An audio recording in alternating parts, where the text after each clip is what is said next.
name is Maria Keller and I'm a digital artist from Mexico. On this tutorial, I'll teach you how to create a backpack illustration in Adobe Illustrator. So first thing we're going to do is open a new document, and if you don't know how to create one, just go to File, New, and a window like this is going to appear. Just make sure that you have a width of 800 by a height of 600 and make sure that's RGB color. Just create and you're going to get the document just like I have already created mine. We're going to begin working with a lot of this, and you probably see that I have a lot of these windows. And if you don't see any, just go to Window and they're going to be. So for example, there's a Pathfinder, and you can see that I have my shapes right there on the right. So if you want to have them like that, just go to your tools, click on the rectangle, find a little triangle, and you can deattach the window. Now we're going to begin working on our illustration. So first thing we're going to do is create a rectangle. So just go to your rectangle tool, press M on your keyboard, click, and a window like this is going to appear. In here you can input the width and the height. So just make one that is actually 140 by 190. So just type the values and press OK. And now you have your rectangle. Now go to your direct selection tool, press A on your keyboard, and here on the top you can round the corners. So let's type 70. And let's go and select the bottom anchor points. And for that one, let's type a value of 18. So right now do have our shape. I'm going to change the color to this red that I had already selected in advance. You can feel free to use this color or pick a different one. Now I'm going to zoom in by pressing Ctrl+. And now I'm going to create an ellipse. So just click there. And I will change the values to 38 by 38 and change the color to white. I'm going to create another ellipse again by pressing the ellipse, and let's make one that is 24 by 24 and just move that inside the white. And now you can see how I have an eye. You can move it around so that it's going like that. Just move it around here, and once you place it, if you press Alt and Shift, you can create a copy. That's okay. I can move them the purple eyebrows, so that's okay. I'm going to create another rectangle, and this one is going to be 20 by 8, and I'm going to change the color to a darker red, and now I'm going to round all the way to the center, so 4 points. This is going to be my eyebrow. Now I'm going to rotate it a little bit and put it in there, so around 25 degrees. Just put it right there. Now let's go right click, transform, reflect. A window like this is going to appear, and here just make sure that you are reflecting on a vertical axis, and also make sure that you select copy instead of OK. That way you are going to get a copy that is pointing on the opposite direction. Now, everything that you move together, you should group it. So go Object, Group, and that way you can move them together. Next, we're going to create another ellipse tool. We're going to make it 19 by 90. We're going to swap the fill and the stroke, change the stroke color, width. So go to Window, Stroke, if you don't see this window, and change the weight to 3. Now I'm going to go to my direct selection tool or press A on my keyboard, and I'm going to remove the top anchor point. Just press delete and move the mouth right there to the middle.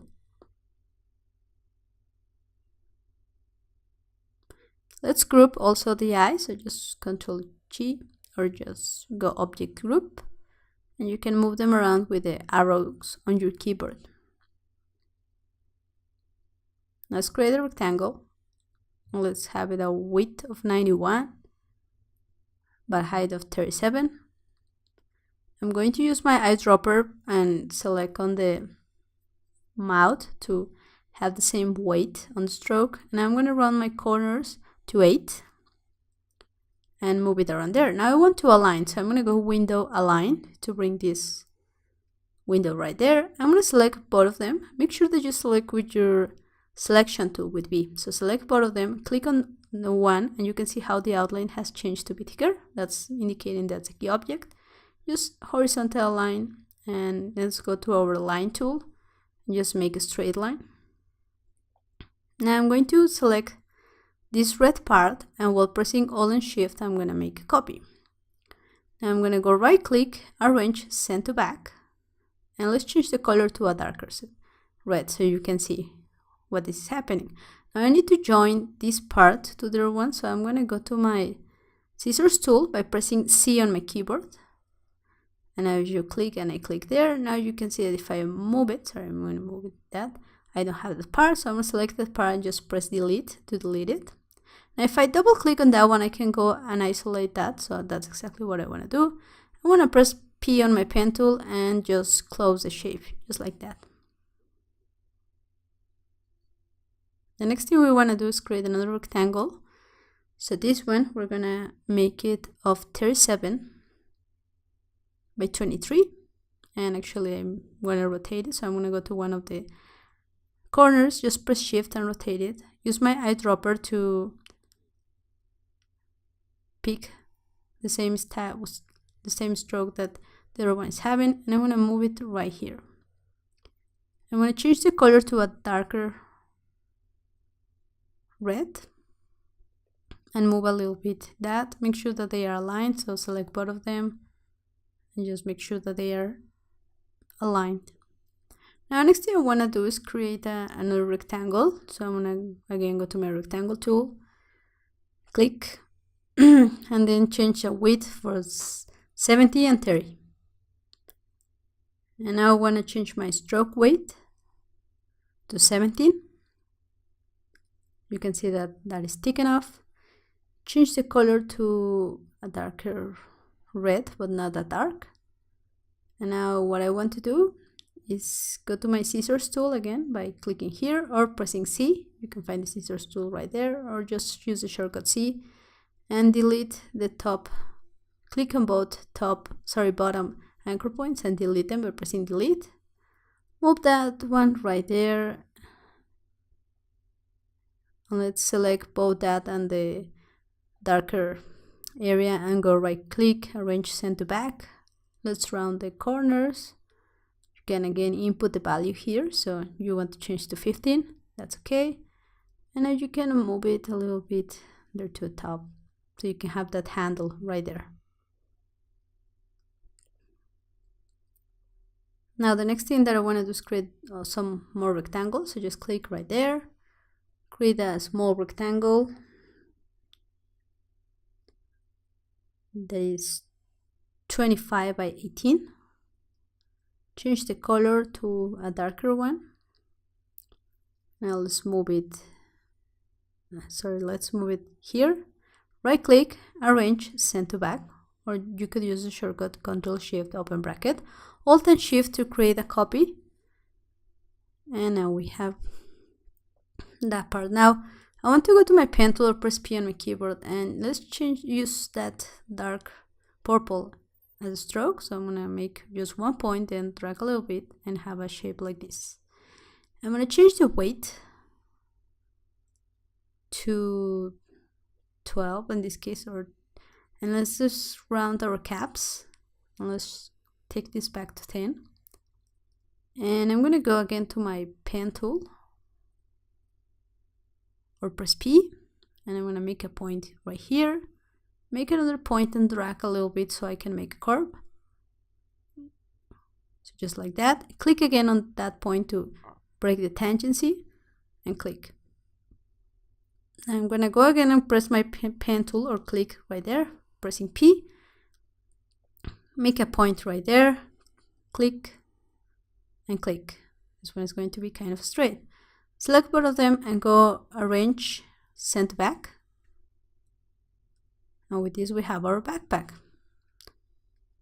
Now let's create some ellipse to make a little shadow. So let's make one that is 39, and I'm going to actually by 6 and change the color to this lighter purple. Put it right there. Now let's create another one, and this one is going to be 19 by 6. Just put it right there, just like that. Select everything, Ctrl G to group it, or go Object Group. And now make sure that you're on your align. You're aligning to artboard, and go horizontal and vertical align center. Now we're gonna add a little bit of text on the bottom. So to do that, we're gonna go to Google Fonts and find a font that is called Shadows into Light 2. You can download this for free. Go to your title after you download it and install it. Click on that one and type back to school. Now let's select everything, change the name of the character by going to Shadows into Light 2, and now let's change the weight to around 21. Move it below your backpack, change the color instead of black to that dark purple, and now let's just align it to the center and put it a little bit to the top. So with this we have finished our backpack illustration. I hope you have enjoyed this tutorial. Thank you very much for watching. See you next time.